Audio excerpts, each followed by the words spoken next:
Hello' everyone নমস্কাৰ। আজি মই কাঁচা আম মেংগোৰ এটা চাটনি লৈ আনিছোঁ। খাবলৈ বহুত সোৱাদ হয়।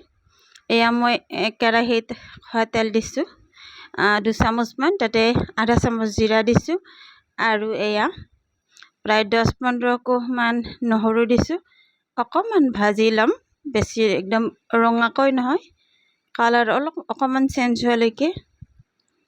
এয়া হৈ গ'ল। এয়া নমাই থৈ দিলোঁ, ঠাণ্ডা হ'বলৈ দিছোঁ। এয়া আমখিনি মই এনেদৰে সৰু সৰুকৈ কাটি লৈছোঁ। তাতে মই এয়া পদিনা একমুঠি দি দিছোঁ, জলকীয়া 2টা দিছোঁ। এয়া গোটেইখিনি এতিয়া মই এয়া মিক্সাৰ গ্ৰাইণ্ডাৰত দিছোঁ, জাৰত দি পেলাই পিচি লৈছোঁ।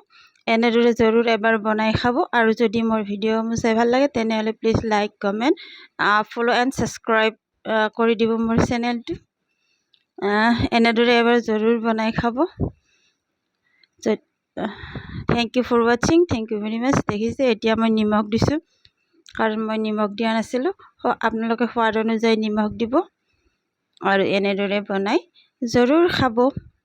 এয়া আৰু যদি আমটো বেছি টেঙা হয় তেতিয়াহ'লে অকণমানি চেনিও দিব পাৰে, তেতিয়া খাট্টা মিঠা টেষ্টটো আহিব। মই টেঙা খাই ভাল পাওঁ, সেইকাৰণে এনেদৰে পিচি লৈছোঁ। এয়া চাওক। থেংক ইউ ফৰ ৱাচিং, থেংক ইউ ভেৰি মাছ।